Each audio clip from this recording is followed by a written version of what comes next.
Textbooks give us a very useful framework for the teaching of a lesson, for the teaching of a subject. Over the years though, they have somewhere or the other started directing the efforts of the teacher in the classroom.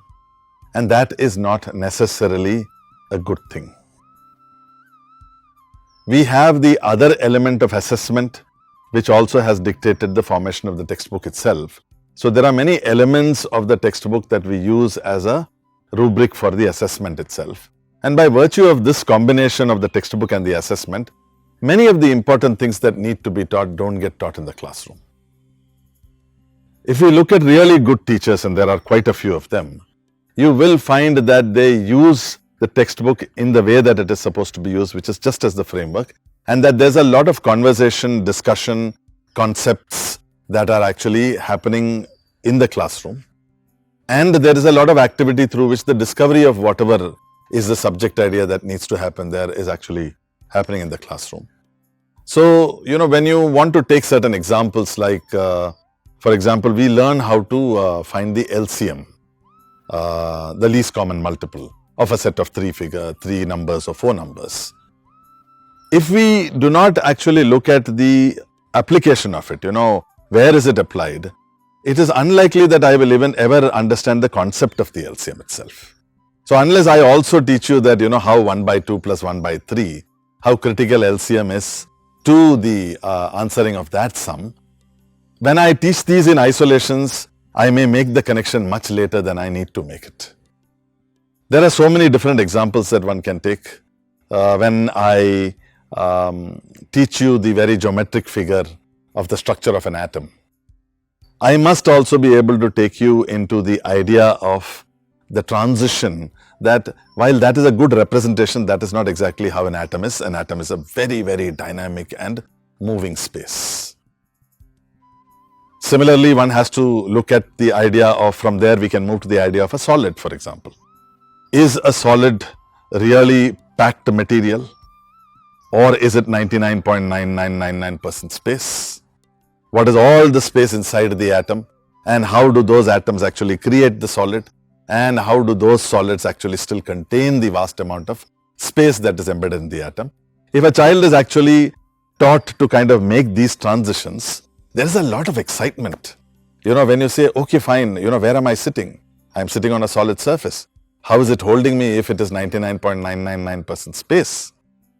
You then get to the idea of electromagnetics, how electromagnetic forces are actually the ones that are holding you in place, holding the solid itself in place.